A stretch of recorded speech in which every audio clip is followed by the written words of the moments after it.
7 जनवरी 2024 को class 10th Hindi अभ्यास paper set ए का सॉल्यूशन मैंने अपलोड किया था, जिसमें मैंने क्लास 10th के सेट ए के अभ्यास पेपर में कुछ प्रश्न नहीं बताए थे, जिसके सॉल्यूशन मैं इस वीडियो में बताने वाला हूं। काफ़ी ज़्यादा आप लोग कमेंट कर रहे हैं, करीब 72,000 लोग इस वीडियो को देख चुके हैं। उनमें से काफ़ी लोग कमेंट कर रहे हैं कि क्वेश्चन नंबर 19 और 21 का आंसर बताया जाए। तो ये कमेंट उनके आप देख सकते हैं ये।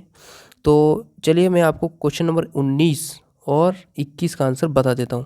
और आप देख सकते हैं परीक्षा पूर्व अभ्यास प्रश्न पत्र 2023-24 कक्षा 10वीं सेट आ है हिंदी का, यानी सेट ए है। ठीक है, इसका मैंने कंप्लीट सॉल्यूशन पहले आपको बता दिया था और डाल दिया था मैंने वीडियो, और वेबसाइट पे इसका पीडीएफ भी अपलोड कर दिया था। लेकिन इसमें मैंने ये सभी ऑब्जेक्टिव ये तो सब कंप्लीट करा दिए थे आपको, लेकिन इसमें कुछ प्रश्न छूट रहे थे जो कि मैंने आपको बताया था कि यदि आप लोग इनके आंसर चाहते हैं तो कमेंट कर देना।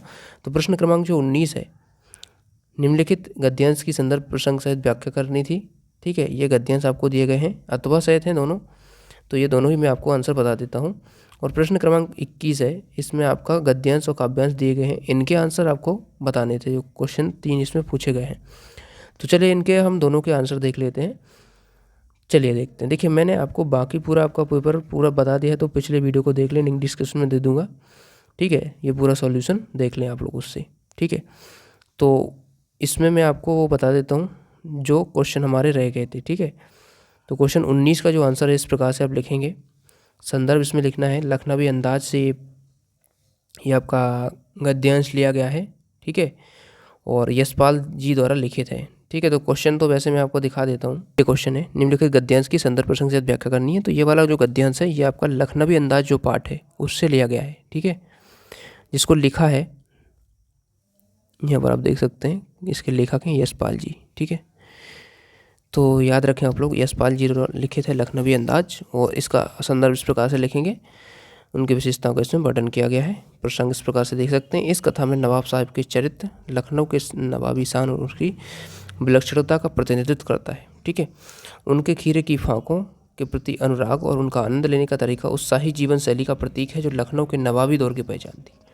व्याख्या इस प्रकार से लिखेंगे। गद्यांश में नवाब साहिब का खीरे की फांकों को सतृष्ण आंखों से देखना, उनका स्वाद लेना और फिर उसे खिड़की से बाहर फेंक देना लखनवी अंदाज की बारीकियों की और विलासिता को दर्शाता है। यह उनके जीवन की सूक्ष्मता और उसके आसपास की सुंदरता के प्रति उनकी संवेदनशीलता को भी उजागर करता है। इस अंश में नवाब साहब की जीवन शैली, उनके शौक और उनके आनंद लेने के तरीके लखनऊ के शाही समाज के प्रतीक के रूप में प्रस्तुत किए गए हैं। तो ये आपका इसका आंसर हो जाएगा। 19वें का जो अथवा क्वेश्चन पूछा गया है, इसमें पूछ रहे हैं संस्कृति जो पाठ है इससे लिया गया है। ठीक है, एक संस्कृत व्यक्ति किसी नई चीज़ की खोज करता है किंतु उसकी संतान, ठीक है, ये वाला जो पैसेज है गद्यांश है। ठीक है, तो इसको हमें देखना है। तो देखिए, इस गद्यांश को लिया गया है हमारी क्षितिज पाठ पुस्तक से, और इसका पाठ है संस्कृति। लेखक हैं श्री भदंत आनंद कौशल्यायन। ठीक है, इसका लेखक हो जाएंगे। इसमें प्रसंग देख सकते हैं। इसमें गद्यांश में लेखक व्यक्ति, संस्कृत व्यक्ति और सभ्य व्यक्ति की परिभाषा बता रहा है। वह बताता है कि ये दोनों एक नहीं हैं बल्कि अलग अलग हैं। संस्कृत व्यक्ति और सभ्य व्यक्ति अलग अलग हैं, ऐसा बताना चाह रहा है लेखक। ठीक है, तो देखिए, संस्कृत व्यक्ति वह होता है जो ऐसी चीज़ की खोज करता है जिसका ज्ञान पहले से ना हो। इस खोज के बाद वस्तु आने वाली पीढ़ी को स्वयमेव प्राप्त हो जाती है। संस्कृत व्यक्ति की बुद्धि किसी नए तत्व का दर्शन करती है, जैसे न्यूटन ने गुरुत्वाकर्षण के सिद्धांत की खोज की। एक व्यक्ति किसी नई और अज्ञात चीज़ की खोज करता है, जबकि एक सभ्य व्यक्ति एक नई खोजों का उपयोग करता है। ठीक है, तो ये हो जाएगा। प्रश्न 21 में हमसे पूछ रहा है, 21 में जो क्वेश्चन आपसे पूछा है इसमें देख सकते हैं आप लोग ये वाला क्वेश्चन। ठीक है, इसमें एक काव्यांश दिया है। इस काव्यांश के कुछ क्वेश्चन दिए गए हैं, इनको आपको करना है। 3 क्वेश्चन है। उपयुक्त पद्यांश का शीर्षक बताना है, चलने के पूर्व बटोही को क्या करना चाहिए, और उपयुक्त पद्यांश का भावार्थ लिखना है। अथवा भी ऐसी क्वेश्चन है इसमें गद्यांश है, गद्यांश का शीर्षक बताना है, उत्साह का क्या स्थान है, और इसका सारांश लिखना है। तो इसको भी चलिए हम देख लेते हैं। ठीक है, तो देखिए, प्रश्न क्रमांक 21 का जो मेन क्वेश्चन है, इसमें उपयुक्त गद्यांश का शीर्षक हो जाएगा जीवन पथ पर यात्रा। ठीक है, देखिए शीर्षक अलग अलग बना सकते हैं अपने हिसाब से, जैसे मैंने इसमें ये वाला बनाया है जीवन पथ पर यात्रा।